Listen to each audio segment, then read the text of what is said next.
வணக்கம். எல்லோரும் எப்படி இருக்கீங்க? டிசம்பர் மாத ராசி பலன்கள் பார்க்க போகிறோம். வருடத்துடைய கடைசி மாதத்திற்கு வந்துட்டோம். 2024ஆம் வருடத்தை வெற்றிகரமாக முடிக்கவும் போகிறோம். இப்போது இந்த மாதத்தில் என்னென்ன கிரக பயிற்சிகள் இருக்குது அப்படின்னா, செவ்வாய் வந்து தன்னுடைய ரெட்ரோகிரேட் வக்ர பயிற்சியை வந்து டிசம்பர் 7ஆம் தேதியே ஆரம்பிக்கிறாரு. பிப்ரவரி 24ஆம் தேதி வரைக்கும் செவ்வாய் வக்ரகதியில் தான் இருக்க போகுது. இப்போது செவ்வாய் வந்து ஆல்ரெடி ஏற்கனவே நீசத்தில் தான் இருக்குது. நீசம் ப்ளஸ் வக்ரம் அப்படிங்கிற ஒரு பொசிஷனில் ஜனவரி 21ஆம் தேதி வரைக்கும் இருக்க போகிறாரு. ஜனவரி 21ஆம் தேதியும் ரெட்ரோகிரேட் அதே வக்ரகதியில் மிதுனத்துக்குள்ளே நுழையிறாரு. ஸோ செவ்வாயுடைய பொசிஷன் இது. சுக்கிரன் வந்து டிசம்பர் 2ஆம் தேதியே மகரத்துக்குள்ளே நுழைய போகுது. ஸோ வந்து இது இந்த சுக்கிரனுக்கு மகரம்ங்கிறது அதனுடைய நட்பு வீடு, நண்பருடைய வீடு. அதனால் இது இந்த பயிற்சி வந்து சுக்கிர பயிற்சி வந்து நன்றாக தான் இருக்கும் பெரும்பாலும் எல்லாருக்குமே. தென் சூரியன் வழக்கம் போல் இந்த மாதத்துடைய 15ஆம் தேதி டிசம்பர் 15ஆம் தேதி தனுசுக்கு வந்து வரப்போகிறாரு. ஸோ அங்கேருந்து பொங்கல் வரைக்கும் அவர் வந்து தனுசு ராசியில் தான் இருக்க போகிறாரு. பிறகு அங்கேருந்து அடுத்தது புதன் வந்து விருச்சிகத்தில் தான் இருக்கு. பட் விருச்சிகத்தில் ஏற்கனவே வந்து வக்ரகதியில் ஆரம்பிச்சிட்டாரு. நவம்பர் 26ஆம் தேதியே வக்ரகதியை ஆரம்பித்தாச்சு. டிசம்பர் 16ஆம் தேதி வரைக்கும் ஒரு 20 நாள் வந்து புதன் வந்து வக்ரகதியில் தான் விருச்சிகத்தில் இருக்க போகுது. ஸோ தென் ஏற்கனவே ஜூபிட்டரும் குருவும் வந்து வக்ரகதியில் தான் ஆல்ரெடி வந்து ரிஷபத்தில் இருக்குது. அக்டோபர் 9ஆம் தேதியே வக்ரகதி ஆரம்பித்தாச்சு. ஸோ அது பிப்ரவரி 4ஆம் தேதி வரைக்கும் அதே வக்ரகதியில் தான் வந்து டிசம்பரில் இருக்க போகுது. இதுதான் வந்து இந்த மாதத்தில் இருக்கிற கிரக பயிற்சிகள். ஸோ இதை பேஸ் பண்ணி இந்த மாதம் ஒவ்வொரு ராசிக்கும் என்னென்ன மாதிரியான ராசி பலன்கள் இருக்க போகுது அப்படிங்கிறத தனித்தனியாக ஒவ்வொரு வீடியோலையும் பார்த்துருவோம். வாங்க வீடியோக்குள்ளே போகலாம். சிம்ம ராசிக்கு இந்த டிசம்பர் மாதம் ராசி பலன்கள் எப்படி இருக்குது அப்படின்னு பார்க்கலாம். சிம்ம ராசிக்கு டிசம்பர் மாதம் ராசிநாதன் சூரியன் டிசம்பருடைய பாதி மாதம் 15ஆம் தேதிக்கு மேலே தனுசுக்கு பயிற்சி ஆகிறார். மார்கழி மாதம் ஃபுல்லாக ஜனவரி 14 வரைக்கும் தனுசில் தான் இருக்க போகிறார். ஸோ சுகஸ்தானத்திலிருந்து பூர்வ புண்ணியஸ்தானமான 5ஆம் இடத்திற்கு சூரியன் பயிற்சி ஆகிறார். ராசிநாதன் பிற்பகுதியில் வந்து இதுக்கு பயிற்சி ஆகிறது நல்லது தான். பட் மாதத்தின் முதல் பகுதி சுகஸ்தானத்தில் தான் இருக்கார். பட் சுகாதிபதியாகிய செவ்வாய், வீடு கொடுத்த சுகாதிபதியாகிய செவ்வாய் 12ஆம் இடத்தில் நீசமாகி தனது வக்ரகதியை வந்து டிசம்பர் 7ஆம் தேதி அவரும் ஆரம்பிச்சிடுறாரு. ஸோ இங்கே வந்து சுகஸ்தானத்திலேயே போயிட்டு சூரியன் அமர்ந்திருப்பதும் சுகாதிபதி நீசமாகி இருப்பதும் ஹெல்த்தில் வந்து ரொம்ப ரொம்ப எச்சரிக்கையோடு இருக்கணும். ஹெல்த் இஷ்யூஸ் உங்களுக்கு மட்டும் இல்லை, அது 4ஆம் இடம்ங்கிறது உங்களுடைய தாயாரையும் குறிக்கும். செவ்வாய் வந்து உங்களுடைய பாக்கியாதிபதியாக கூட தான். ஸோ அதனால் பாக்கியஸ்தானத்திற்கும் சனியுடைய பார்வை இருக்கிறதுனால தகப்பனாரையும் குறிக்கும். செவ்வாய் வந்து சகோதர காரகம். ஸோ அதனால் உங்களுடைய உடன் பிறந்த சகோதர சகோதரிகள் அவர்களுக்கும், ஸோ குடும்பத்தில் உள்ள மற்ற எல்லா நபர்களுடைய ஹெல்த்தை வந்து கண்டிப்பாக நீங்கள் பார்த்துக்கணும். முக்கியமாக உங்களோட ஹெல்த்தையும் நீங்கள் பார்த்துக்கணும். அதுவும் நீங்கள் ஒரு ஏஜ்டு பீப்புளாக இருக்கீங்கன்னா கண்டிப்பாக நீங்கள் ஹெல்த்தை பார்த்துக்க வேண்டிய சூழ்நிலை இருக்கும். சுக்கிரன் ஜீவனாதிபதியாகிய சுக்கிரனும் 6ஆம் இடத்துல வந்து மறைவது. ஸோ அதனால் நீங்கள் வந்து ஹெல்த்தில் வந்து கொஞ்சம் கவனம் இருக்கணும். சுகர் தொந்தரவுகள்லாம் இருக்குது அப்படின்னா கண்டிப்பாக அதை நீங்கள் வந்து இந்த டைமுக்கு வந்து அது கொஞ்சம் ஃப்ளக்சுவேட் ஆகும்.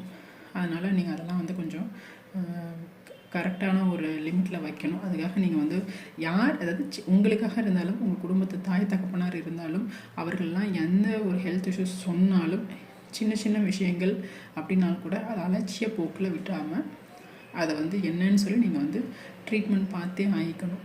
ஸோ வந்து அது இந்த மாதிரி பண்ணிக்கிறது உங்களுக்கு வந்து இது ஒரு வந்து எச்சரிக்கையாக இருக்கிறதுக்கான, அதுவும் வரப்போகிற பீரியடு அந்த அஷ்டம சனியை பற்றி பயமுறுத்தணும் அப்படிங்கிறது இல்லை. ஏன்னா அடுத்தது வந்து சனியும் 8ஆம் இடத்தை நோக்கி தான் மூவ் ஆக போகுது. ஏற்கனவே 8ஆம் இடத்துல ராகுவும் இருக்குது. அதனால் உங்களுடைய ராசிக்கே வந்து கேதுவும் அப்போ மூவ் ஆகி வருவாங்க. ஸோ எல்லாருமே வந்து பெருசாக, அதாவது அசுபருடைய தொடர்புகள் ராசிக்கு இப்பொழுது இருக்குது, இனி வரும் காலங்களிலும் இருக்குது. சுப தொடர்புகள் இல்லை. அப்படிங்கிறதுனால சிம்மம் கண்டிப்பாக நீங்கள் வந்து எல்லா விஷயத்துலையுமே நீங்கள் வந்து கொஞ்சம் கேர்ஃபுல்லாக தான் இருக்கணும். திருமணம் இது சம்மந்தப்பட்ட முயற்சிகள் பண்ணலாமான்னா, நீங்கள் முயற்சிகள் பண்ணலாம். பட் அது எந்த அளவுக்கு பலிதமாகும் அப்படிங்கிறது வந்து அதுவும் டிசம்பர் மாதத்துக்கு ஸோ அப்படிங்கிறது வந்து கொஞ்சம் கேள்விக்குறியாக இருக்கும். ஏன்னா முயற்சி ஸ்தானாதிபதியாகி சுக்கிரன் 6ல் மறைகிறதுனால ஸோ முயற்சிகள் பலிதம் அப்படிங்கிறது கொஞ்சம் இதாக தான் இருக்கும். நிம்மதியான தூக்கம் அப்படிங்கிறது அப்பப்போ வந்து கொஞ்சம் இதாக இருக்கும். நிறைய கொஞ்சம் பிரயாணங்கள், சிறு சிறு பிரயாணங்கள், ஏதாவது ஒரு லாங் ட்ரைவ் போகிறது அல்லது ஒரு 1 or 2 days சின்ன சின்ன ட்ரிப்ஸ் போயிட்டு வர்றது, அந்த மாதிரி அதனால் சில அலைச்சல்கள் அப்படி அந்த மாதிரியும் இருக்கும். ஆக நீங்கள் நினச்ச நேரத்தில் தூங்கி எழுந்திருக்க முடியாத மாதிரி ஒரு சில வேலை பளுக்களும் உங்களுக்கு இருக்கும். ஏதாவது தொழில் பண்ணிகிட்ருக்கீங்க சொந்தமாக அப்படின்னா இந்த டைமில் வந்து உங்களுக்கு ஒரு திங்கிங் வந்து போகும். பேசாமல் தொழிலை விட்டுட்டு வேலைக்கே போயிடலாமா அப்படிங்கிற மாதிரியான ஒரு திங்கிங்கும் வந்து போகும். அஷ்டமாதிபதியாகி குரு ஜீவனஸ்தானம் தொழில் ஸ்தானத்தில் வக்ரமாகி இருக்கிறதும், உங்களுடைய முயற்சி ஸ்தானாதிபதி போய் 6ஆம் இடத்துலையும் இருக்கிறதும், தொழில் ஸ்தானாதிபதியாகி சுக்கிரன் 6ல் வந்து மறைகிறதும், திரும்ப வந்து வேலைக்கு போகலாம் அப்படிங்கிற மாதிரியான தாட், தொழிலில் வந்து அதிகப்படியான முயற்சிகள் நீங்கள் எடுக்கணும் போடணும்னு நினச்சாலும் இப்போ அது போட முடியல. அதாவது உங்களால் வந்து நம்ம அவ்வளோவா போட மாட்டேங்கிறோம் அப்படிங்கிறது உங்களுக்கே அது வந்து ஃபீல் ஆகும். ஸோ அதனால் வந்து ரொம்ப புஷ் பண்ணி உங்களை நீங்கள் பண்ணுற மாதிரி இருக்கும். அந்த மாதிரி சிறு சிறு சோம்பலும் வந்து போகும். ராசியை சனி வந்து ராசியை பார்க்கறதுனாலையும் அந்த ஒரு சோம்பல், அசதி, தள்ளி போடுறது அந்த மாதிரி, அல்லது வேறு ஏதோ ஒரு வேலை வந்து உங்களுடைய வேலை நீங்கள் பிளான் பண்ணியிருக்கிறத வந்து அதாவது நீங்கள் ஒன்று பிளான் பண்ணி வச்சுருப்பீங்க. உங்களுடைய நண்பர்களோ உங்களுடைய வாழ்க்கை துணையோ அவங்களுடைய கொலீக்ஸோ ஸோ அவங்க வந்து ஒரு விஷயத்தை வந்து டைவர்ட் பண்ணி விடுவாங்க. ஸோ அதனால் அப்போ அதுக்கு நீங்கள் ஒரு முன்னுரிமை கொடுத்துட்டு உங்களோட பிளானை பண்ண முடியாத மாதிரியான சூழ்நிலைகள் இதெல்லாம் இருக்க தான் செய்யும்.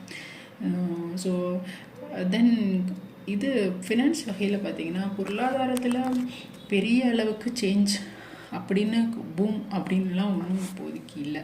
ஒரு மாதிரி ரொம்ப நார்மலாக அப்படி தான் இருக்குது. ஏன்னா 2ஆம் இடத்துக்கு அஷ்டமாதிபதி குரு வக்ரமாகி பார்க்கறது, 2ஆம் அதிபதி வந்து புதன் வந்து குரு இதில் வந்து இது 4ஆம் இடத்துல சுகஸ்தானத்தில் அதே அஷ்டமாதிபதி பார்வையில் தான் இருக்குது. ஸோ அதனால் ஏதாவது ஒரு சில மறைமுக வருமானங்கள் கொஞ்சம் இருக்கும், கொஞ்சம்தான் இருக்கும். நீங்கள் எதிர்பார்க்குற அளவுக்கு இங்கே அப்படி எதுவும் இல்லை. அண்டு ஏதாவது ஒரு செகண்ட் இன்கம் அப்படிங்கிற மாதிரி, அதாவது மெயின் சோர்ஸ் ஆஃப் இன்கம்மை விட இந்த செகண்ட் இன்கம் இல்லாத யார்கிட்டையாவது கடன் வாங்கி அது மூலமாக சமாளிக்கிறது, அப்பப்போ ஒரு ரொட்டேஷனில் ஒரு நெருக்கம் வந்து ஒரு கையிருப்பு வந்து ஒரு பற்றாக்குறை அப்படிங்கிறது கண்டிப்பாக ஒரு ஃபீல் ஆகும். அந்த மாதிரி தான் இருக்கும். ஸோ ரொம்ப கிரேட் அப்படின்னு இல்லை. பட் இது எல்லாமே டெம்ப்ரவரி. என்ன இதுதான் பர்மனெண்ட்டு கிடையாது. இது டிசம்பர் மாதத்துக்கு பிறகு இதெல்லாமே கொஞ்சம் கொஞ்சமாக மாறும். அதனால் கவலைப்பட வேண்டாம். இதையே வந்து இப்படி தான் இருக்க போது லைஃப் லாங் அப்படின்னு இருக்க வேண்டாம். மாணவர்களுக்கு பெரிய ஒன்றும் ப்ராப்ளம் இல்லை. புதன் வந்து குருவோட பார்வையில் தான் இருக்கார். அண்ட் ஸோ அதனால் பெரிய தொந்தரவுகள் எதுவும் இல்லை. முக்கியமாக வந்து நீங்கள் கான்சன்ட்ரேட் பண்ண வேண்டியது எல்லாமே பார்த்திங்கன்னா ஹெல்த் தான். அது மாணவர்களாக இருந்தாலும் சரி, சிம்ம ராசிக்காரர்கள் நீங்களாகவே இருந்தாலும் சரி, உங்களுடைய தாய் தகப்பனராக இருந்தாலும் சரி, உங்கள் உடன் பிறந்தவர்களாக இருந்தாலும் சரி, எல்லோருடைய ஹெல்த்லேயுமே மெயினாக கான்சன்ட்ரேட் பண்ணுறதுங்கிறது ரொம்ப இம்பார்ட்டண்ட். வண்டி வாகனங்களில் போகும்போதும் உங்களுடைய வாழ்க்கை துணை அவர்களும் வண்டி வாகனங்களில் போகிறப்பவும் உங்களுடைய பெற்றோர்களை நீங்களும் சரி, குடும்பத்தில் உறுப்பினர்கள் யாராக இருந்தாலும் சரி ரொம்ப கவனமாக இருக்கணும். புதிதாக கல்யாணம் ஆகிருக்கு அப்படின்னா பெருசாக, அதாவது கல்யாணம் ஆக போகிறவங்களுக்கு வரன் அப்படின்னு தேடினீங்கன்னா பெரிய அளவில் இப்போ வந்து நல்ல வரன் அமையும் அப்படின்னு சொல்கிறதுக்கு இல்லை. நீங்கள் முயற்சி செய்யுங்க. ஜனவரியில் பிப்ரவரியில் அல்லது உங்களுடைய தசாபுக்திகள் சரியாக இருந்ததுன்னா அமையறதுக்கு வாய்ப்புகள் இருக்குது. பட் டிசம்பர் மாதத்தில் ரொம்ப இதாக இல்லை. சுக்கிரனும் மறையுது, செவ்வாயும் நீசமாகி வக்ரமாகி இருக்குது. அண்ட் 7ஆம் இடத்தில் சனி ஆப்வியஸ்லி தாமதப்படுத்துவார் வாழ்க்கை துணை அப்படிங்கிற விஷயத்த. அவரும் 8ஆம் இடத்துக்கு போகிறாரு. ஸோ அதனால் கல்யாணமே இனிமேல் எங்களுக்கு ஆகாது, அடுத்த அஷ்டம சனி வேறு வரப்போது அப்படிலாம் கிடையாது. தாமதம் இருக்கும், தடைகள் இருக்கும், ஆனால் கண்டிப்பாக நடக்கும். ஏன்னா நடந்தால் தானே அடுத்து பிரச்சனையே வரும் அஷ்டம சனியில், அப்படி இல்லைங்களா? ஸோ அதனால் பிரச்சனையை கொடுக்கறதுக்காக வேணும் கல்யாணம் பண்ணி வைப்பார். அதனால் அப்படிலாம் அஷ்டம சனியில் வந்து ரொம்ப சிம்மராசிக்காரங்களை சனி வந்து ரொம்ப ஜாலியாலாம் இருக்க விட்டுற மாட்டார். ஸோ கேர்ஃபுல்லாக இருக்கணும் எல்லா விஷயத்துலையுமே. பார்ட்னர் சூஸ் பண்ணுற விஷயத்துலேயும் சரி, ஹெல்த்லேயும் சரி, எல்லா விஷயத்துலையுமே கொஞ்சம் கேர்ஃபுல்லாக இருக்க வேண்டிய பீரியட் தான். ஸோ தென் மாணவர்களுக்கு சொல்லியாச்சு. வயதானவர்களும் கண்டிப்பாக உடல் நலனில் அக்கறை எடுத்துக்கொள்ள வேண்டிய காலமாக இருக்கும். ஒவ்வொரு ஸ்டெப்பையுமே நீங்கள் வந்து நிதானமாக பார்த்து வைங்க. அப்படி வச்சிங்கன்னா கொஞ்சம் டிசம்பர் மாதம் வந்து கிராஸ் பண்ணலாம். அது ஆஹா ஓஹோ அப்படிங்கிற மாதிரி நீங்கள் மட்டும் தாம்னு பண்ணிங்கன்னா அது வர வேண்டிய இதை வந்து நீங்கள் ஃபேஸ் பண்ணுற மாதிரி இருக்கும். பேச்சு மற்றவர்கள்ட்ட பேசும்போதும் சரி, அண்ட் மற்றவர்களுக்கு ஏதாவது கமிட்மெண்ட் கொடுக்கும்போதும் சரி, எல்லாத்துலேயுமே கொஞ்சம் நிதானமாக இருக்கணும். பிள்ளைகள் மேலேயும் அக்கறை அதிகமாக இருக்கணும். ஸோ அவர்களுக்கு ஏதாவது வெளியூர் வெளிநாடுன்னு வேலைக்காக போகிற மாதிரியான இருக்கும், அல்லது அவர்களே உங்ககிட்ட தொழில் தொடங்கணும்னு சொல்லிட்டு ஏதாவது பணம் உதவிகள் எதிர்பார்க்குற மாதிரியான சூழ்நிலைகள் இருக்கும். ஸோ முடிஞ்ச அளவுக்கும் அதை நீங்கள் முயற்சி செஞ்சு முடிக்கணும்னு பார்ப்பீங்க. அதுக்காக சில கடன்கள் அப்படிங்கிறதையும் நீங்கள் ஏற்படுத்திக்குவீங்க. ஸோ இப்படி தான் இருக்க போகுது இந்த டிசம்பர் மாதம். ஒவ்வொரு ஸ்டெப்பையும் நிதானமாக எடுத்து வைங்க, நல்லா இருப்பீங்க. நன்றி. இனிய புத்தாண்டு வாழ்த்துக்கள். இப்போது நீங்கள் பார்த்தது உங்களுடைய ராசிக்கான ராசி பலன். இப்போது நீங்கள் துல்லியமான பலன்கள் வேணும் அப்படிங்கிற பட்சத்தில் உங்களோட லக்னம் எதுவோ அந்த லக்னத்துக்கும் ராசி பலன் பார்க்கணும். எப்படின்னா, இப்போ நீங்கள் ஒரு மேச ராசி மிதுன லக்னம்னு வச்சுக்கோங்க. நீங்கள் மேஷம் மிதுனம் ரெண்டுக்குமான ராசி பலன்களை பார்த்துக்கிட்டிங்கன்னா உங்களுக்கு ஓரளவுக்கு கிளாரிட்டி கிடச்சிரும். துல்லியமாக ஓரளவுக்கு நியர்பை இந்த மாதம் என்ன நடக்குங்கிறத உங்களுக்கே நீங்கள் வந்து ஓரளவுக்கு துல்லியத்தோடு நீங்கள் வந்து கண்டுபிடிச்சிக்க முடியும். ஸோ அந்த மாதிரியான ரெண்டையும் சேர்த்து பார்த்துக்கிட்டிங்கன்னா உங்களுக்கு இது நல்லாயிருக்கும். இன்கேஸ் எனக்கு வந்து லக்னம் தெரியாது, ராசி மட்டும்தான் தெரியும்னா, நீங்கள் எந்த ஒரு வெப்சைட்டில் போய்ட்டு நீங்கள் எந்த ஒரு இதில் கொடுத்தாலும் அவங்களோட ஹாரோஸ்கோப்பை நீங்களே ஜென்ரேட் பண்ணிக்கலாம். ஸோ தட் நீங்கள் என்ன லக்னம் லான்னு போட்டிருக்கோம், ஓகே, இங்கிலீஷில் வந்துன்னா அசண்டன்னு போட்டிருக்கோம். ஸோ இந்த லான்னு போட்டிருக்க எந்த ராசியோ அந்த லக்னமும் அந்த லக்னத்துக்கும் உங்களோட ராசிக்கும் சேர்த்து நீங்கள் ராசி பலனை பார்த்துக்கோங்க. இதெல்லாம் ஏன்னா உங்களுக்கு என்ன தசாபுத்தி நடக்குதோ அதுதான் மெயின். அதுதான் 80% உங்களுக்கு என்ன நடக்குங்கிறத தீர்மானிக்கிறது. இந்த கோச்சாரம், இந்த ராசி பலன்கள் எல்லாமே பொது பலன்கள். இவை உங்களோட தசாபுக்தியோட கலந்து தான் வேலை செய்யும். ஸோ உங்களுடைய தசாபுக்தியில் ஓரளவு இப்போ வந்து கொஞ்சம் நல்லா இல்லைன்னா கோச்சாரம் வந்து அதுக்கு வந்து கொஞ்சம் சப்போர்ட்டிவாக இப்போ நல்லா இருக்குங்கிற பட்சத்தில் ஒரு 20% உங்களுக்கு அதை சமாளிக்கக்கூடிய விதமாக இந்த இது இருக்கும். இது ஒரு சைன் போர்டு மட்டும்தான். இதுவே நீங்கள் பிரதானமாக நடக்கும் அப்படின்னு சொல்லி மொத்தமாக அப்படியே நடக்கும்னு நினைக்காதீங்க. உங்களுடைய தசாபுக்தி தான் மெயினாக நடக்கும். கோச்சாரம் அப்படிங்கிறது அதற்கான சப்போர்ட் மட்டும்தான். ஸோ அதுக்கேற்ற மாதிரி உங்களுடைய தசாபுக்தி கோச்சாரம் ரெண்டையும் இணைத்து பலன் பார்த்துக்கோங்க. நன்றி. சப்ஸ்கிரைப் பண்ணிக்கோங்க. ஒவ்வொரு மாதமும் இது போல் உங்களுக்கான ராசி பலன்கள் தொடர்ந்து வந்துட்டுருக்கும்.